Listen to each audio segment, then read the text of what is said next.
Subscribe कीजिए 10th class गणित channel को और बेल आइकन को दबाइए लेटेस्ट वीडियो देखने के लिए। हेलो फ्रेंड्स, चलिए आज हम शुरू करते हैं कक्षा 10 गणित का चैप्टर नंबर 6 जिसका नाम है त्रिभुज। और आज इस वीडियो में हम प्रमेय नंबर 6.3 को सरल करेंगे। पीछे वाली वीडियो में मैंने आपको प्रमेय 6.1 और 6.2 दोनों प्रमेय में आपको बता चुका हूं। अगर आपको वीडियो देखनी है तो मैंने इस वीडियो के डिस्क्रिप्शन में प्लेलिस्ट का लिंक दिया है, वहां से आप देख सकते हैं।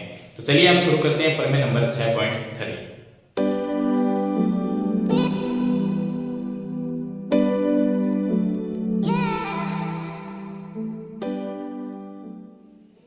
तो देखिए प्रमेय जो 6.3 है इसमें हमें दिया गया है कि यदि दो त्रिभुजों में संगत कोण बराबर है, ये दो त्रिभुज दिए गए हैं, इनके संगत कोण बराबर हमें दिए गए हैं हो तो उनके संगत भुजाएं एक के अनुपात में होती है, इसलिए ये त्रिभुज समरूप होते हैं। समरूप होने की शर्त है कि जो हमें त्रिभुज दो दिए होते हैं उनके कोण तो बराबर होने चाहिए और भुजाएं एक के अनुपात में होनी चाहिए, यानी समानुपाती होनी चाहिए, तभी दो त्रिभुज समरूप होते हैं। तो यहाँ पर हमें ये संगत कोण है वो बराबर दिए गए हैं। हमें सिद्ध करना है कि इनके जो भुजाएं हैं वो समानुपाती यानी एक के अनुपात में है, यानी कि सिद्ध करना है कि AB बटे DE, ये AB बटे DE और BC बटे EF, AC बटे DF, ये हमें सिद्ध करना है। और हमें दिया गया है कि ये जो इनके कोण है वो बराबर है। कोण A है वो D के बराबर है, मैंने यहाँ पर लिखा है। कोण B E के बराबर है, B और E बराबर है, C और F कोण बराबर है, ये मैंने यहाँ पर दिया गया, हमने लिख लिया। अब देखिए हम इसमें एक रचना करेंगे। रचना में हम क्या करेंगे, जितनी बड़ी भुजा AB है उतनी बड़ी यहाँ पर एक भुजा लेंगे जो कि AB के बराबर होगी। तो हम क्या करेंगे, AB के बराबर यहाँ पर एक बिंदु ले लेते हैं जिसका नाम है बिंदु P, और इसके सामने यहाँ पर AC के बराबर भी एक भुजा लेंगे। तो यहाँ पर मैं बिंदु ले लेता हूँ Q, इसका नाम PQ रख दिया हमने, और हमने PQ को मिला देंगे, इसको मिला देंगे, ये हमने रचना में लिखा है। अब रचना में क्या हुआ, AB बराबर हो गई DP के और AC बराबर हो गई DQ के, ये हम रचना में लिख देंगे। तो यहाँ पर मैं लिख देता हूँ कि AB बराबर है DP के और AC है वो बराबर हो गई, ये AC भुजा है, ये DQ के बराबर होगी, तो ये हो गया DQ।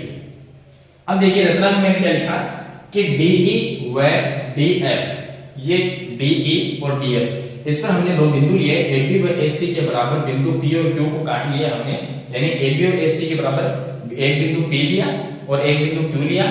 यहाँ पर जो DP बनी वो AB के बराबर है और AC के बराबर DQ है वो है, और P और Q को हमने मिला दिया और लास्ट में हमने लिख दिया कि AB है वो DP के बराबर और AC है वो DQ के बराबर है। इसलिए क्या, ताकि हम इन दोनों त्रिभुज को सर्वांगसम कर सकें। तो देखिए अब यहाँ पर दोनों को हम सर्वांगसम करते हैं, तो हम दो त्रिभुज लेंगे ABC और DPQ, ये त्रिभुज लेंगे। तो चलिए मैं यहाँ पर ऊपर लिखता हूँ, एक तो हो गया त्रिभुज ABC व दूसरा त्रिभुज हो गया DPQ। दोनों त्रिभुज को सर्वांगसम करेंगे। सर्वांगसम कैसे करेंगे, देखिए AB है वो किसके बराबर है, DP के बराबर है। तो मैं लिख देता हूं कि AB बराबर है DP के। चलिए कहां से हुई, रचना से, क्योंकि हमने ये रचना में लिखा, तो इसके सामने लिख देंगे रचना से, ये हो गई रचना से। उसके बाद में दूसरा देखिए कोण A है वो D के बराबर ही रहेगा, ये हमें दिया गया है, तो मैं लिख देता हूं कोण A बराबर कोण D आ गया, ये हमें दिया है। और एक चीज और बराबर कर देंगे जिससे ये दोनों त्रिभुज सर्वांगसम हो जाए। तो तीसरा हम क्या करेंगे, AC है वो DQ के बराबर है, तो मैं यहाँ पर लिख देता हूँ AC है वो बराबर है DQ के, ये भी रचना से, क्योंकि रचना में हमने इनको बराबर किया था। तो अब देखिए ये दोनों जो त्रिभुज है ये क्या हो गए, सर्वांगसम हो गए। कैसे हो गए, AB है वो DP के बराबर है, कोण A D के बराबर है, AC है वो DQ के बराबर है। तो यहाँ पर हमने तीन चीजें बराबर कर दी। इसमें नियम लगता है साइड एंगल साइड, SAS नियम। तो यहाँ पर साइड एंगल साइड से दोनों जो त्रिभुज है वो क्या हो गए, सर्वांगसम हो गए। तो त्रिभुज हो गया ABC और सर्वांगसम है त्रिभुज DPQ।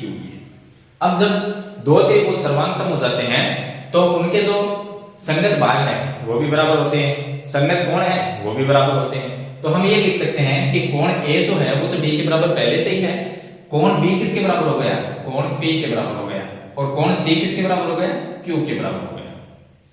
यह हो गया क्योंकि दोनों त्रिभुज सर्वांगसम है, इसलिए कोण B P के बराबर हो गया, C Q के बराबर हो गया। तो हम लिख सकते हैं तो कोण बी बराबर होगा कोण पी के और कोण सी बराबर होगा कोण क्यू के। कोण सी बराबर होगा कोण क्यू के। इसके हिंदी में आप लिख सकते हो कि सर्वांग समत्रिभुजों के संगत कोण संगत भाग है वो बराबर होते हैं। अब देखिए यहाँ पर ये हमने लिख दिया, लेकिन हमें दिया गया है, तो चलिए इसके आगे मैं लिख देता हूँ। यहाँ पर इसका कारण है वो आप लिख सकते हैं, लिखते हैं। उसके बाद में हम ये लिख सकते हैं लेकिन हमें प्रश्न में ये दिया गया है कि जो कोण बी है, जो कोण बी है वो ई के बराबर है। तो मैं लिखता हूँ कोण बी बराबर कोण ई। और कोण सी यहाँ पर क्यू के बराबर हमने किया है, लेकिन कोण सी किसके बराबर दिया गया है? एफ के बराबर दिया गया है। तो कोण सी बराबर कोण एफ दिया गया है। चलिए ये हमें क्या है? दिया है, हमें दिया है। तो यहां से देखिए कोण बी है पी के बराबर है और कोण बी है वो ई के बराबर है। इसका मतलब जो कोण बी है वो दोनों के बराबर है, तो पी और ई भी आपस में क्या हो गए? बराबर हो गए। तो हम लिख सकते हैं, यहाँ पर लिख देता हूं, तो कोण पी बराबर होगा कोण ई के और कोण सी क्यू के बराबर है। कोण सी है वो एफ के बराबर भी है। इसका मतलब जो कोण सी है वो क्यू और एफ दोनों के बराबर है। इसका मतलब क्यू और एफ भी क्या होंगे? बराबर होंगे। तो हम लिख देते हैं कोण क्यू है बराबर होगा कोण एफ के। यहां से हमें देखने को क्या मिलेगा? देखिए कि कोण जो बी है वो पी के बराबर है, कोण सी है वो क्यू के बराबर है और बी और सी जो कोण थे वो ई और एफ के बराबर थे। इसलिए हमने कोण पी को ई के बराबर कर दिया। कोण पी और ई बराबर हो गए। कोण क्यू है कोण एफ के बराबर हो गया, कोण क्यू एफ के बराबर हो गया। तो देखिए यहां से हमें क्या देखने को मिलता है कि जब ये संगत कोण अगर बराबर हो जाए, ये कोण बराबर हो गए, तो ये कोण कौन से हैं? संगत कोण है। संगत कोण अगर ये बराबर हो, देखिए इस तरह से दो हमारे पास में जो रेखा होती है और एक तिर्यक रेखा होती है, तो उनके अगर ये संगत कोण बराबर हो जाए, इसका मतलब ये दोनों रेखाएं क्या होगी? समांतर होगी। इसका मतलब ये होता है। तो हम क्या करेंगे? यहां पर भी ऐसा ही करेंगे। अगर देखिए कोण P है P के बराबर, कोण Q है F के बराबर, तो ये दोनों कोण हो गए संगत कोण। यानी कि संगत कोण अगर बराबर हो, संगत कोण, संगत कोण अगर बराबर हो तो रेखाएं क्या होगी? समांतर होगी। इसका मतलब ये दोनों रेखाएं क्या होगी? समांतर। PQ समांतर EF होगी।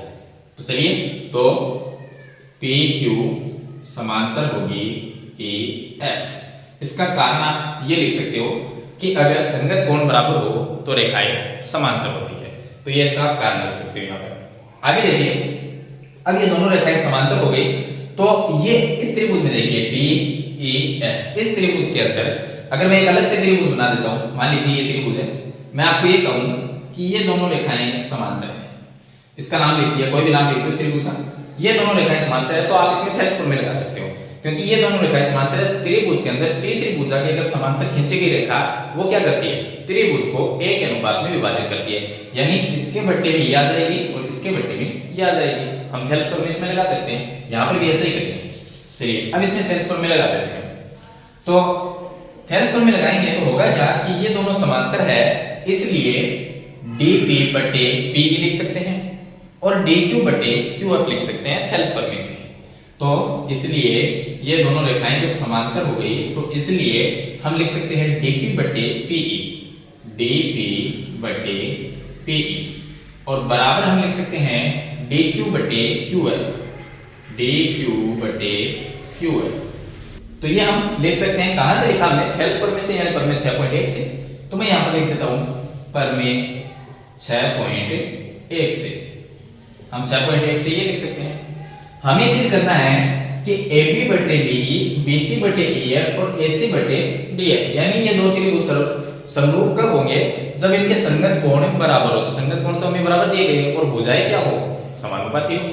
तो समानुपाती भुजा यानी AB के बट्टे में हमें लेके आना है DE, BC के बट्टे में लेके आना है EF और AC के बट्टे में लेके आना है DF, ये लेके आना है।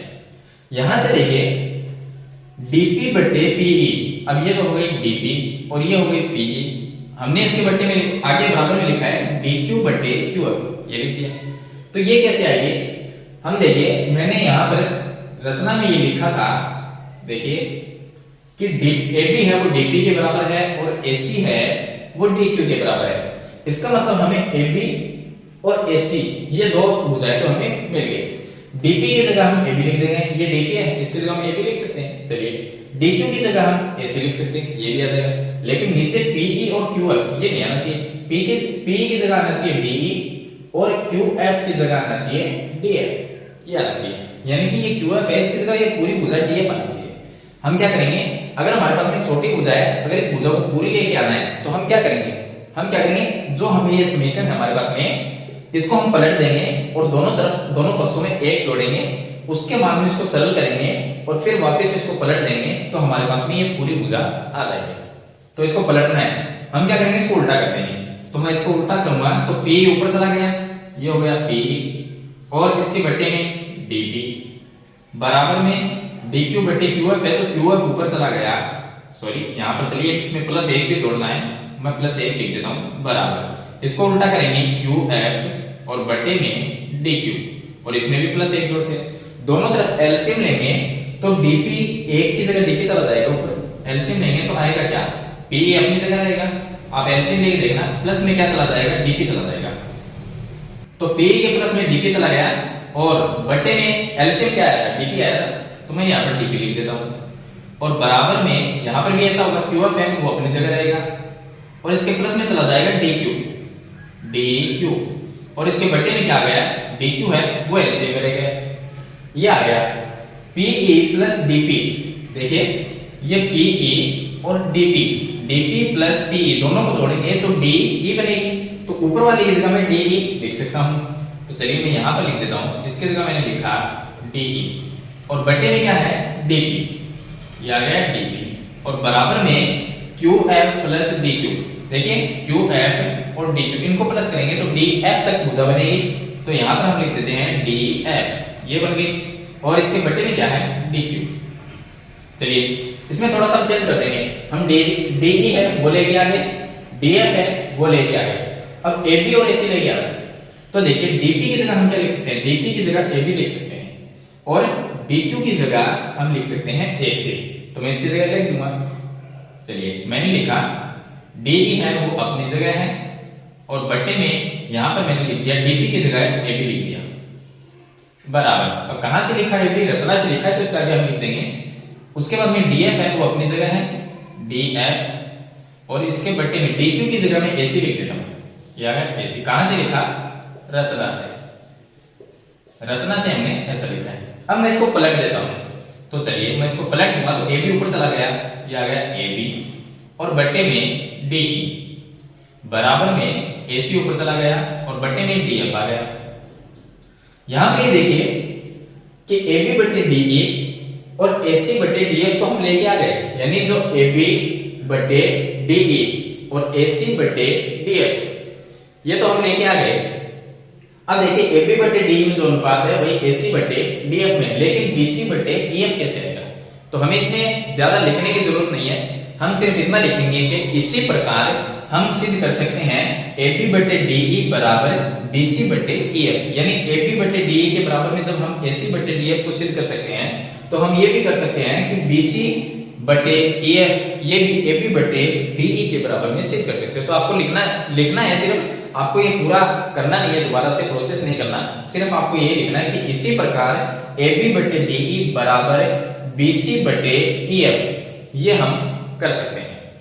तो चलिए मैं यहां पर आगे लिख देता हूं। अब आगे देखिए AB बटे DE बराबर AC बटे DF है, हम लिख सकते हैं कि इसी प्रकार, यहां पर मैं लिख देता हूं इसी प्रकार हम सिद्ध कर सकते हैं AB बटे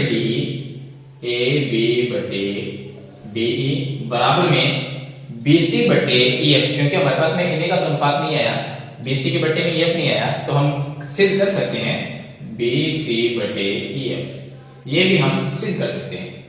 तो देखिए यहां पर और यहां पर AB बटे DE के बराबर में है BC बटे EF और AB बटे DE के बराबर में AC बटे DF, यानी AB बटे जो DE है वो इन दोनों के बराबर, तो ये दोनों आपस में बराबर हो गए। इसका मतलब ये तीनों आपस में बराबर है, क्योंकि AB बटे DE इसके बराबर है और AB बटे DE है वो BC बटे EF के बराबर, तो इसके बराबर में ये भी तो लिख सकता हूं BC बटे EF, तो तीनों क्या हो गए, समानुपाती होंगे।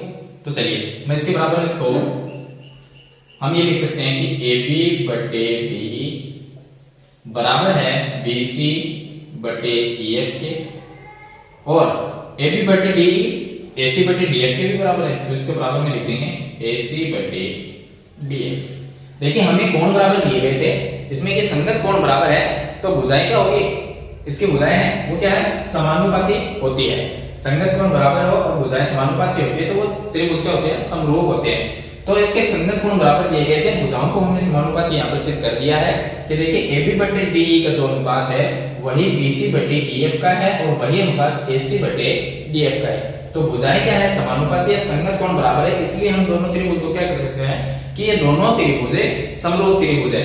तो ABC समरूप है DEF के, क्योंकि इसमें दोनों जो नियम है इसके जो जिससे हम ये समझते हैं कि ये दोनों त्रिभुज समरूप कैसे हैं, तो हमें पता है कि ये कोण इसके बराबर दिए गए हैं, हमें दिया है, और इसके भुजाओं को हमने समानुपाती कर दिया, यानी एक के अनुपात में है, जो अनुपात इनमें है वही इनमें है। तो इसलिए हम ये कह सकते हैं कि दोनों त्रिभुज समरूप है। तो हम लिख सकते हैं ABC त्रिभुज, तो त्रिभुज ABC समरूप है त्रिभुज DEF के। तो यहां तक हमें ये सिद्ध करना था, तो ये होगा इतिशील। तो इस तरह से हम प्रमेय 6.3 जो दी गई है उसको हम सिद्ध करेंगे। तो ये है प्रमेय 6.3। मैंने आपको कंप्लीट प्रोसेस इसका बता दिया है, फिर भी आपको कोई प्रॉब्लम हो तो मुझे कमेंट में जरूर लिखें। वीडियो अच्छी लगे तो लाइक और शेयर जरूर कर देना, इस चैनल पर नए तो सब्सक्राइब करना। हम मिलते हैं नेक्स्ट वीडियो में, तब तक के लिए थैंक यू।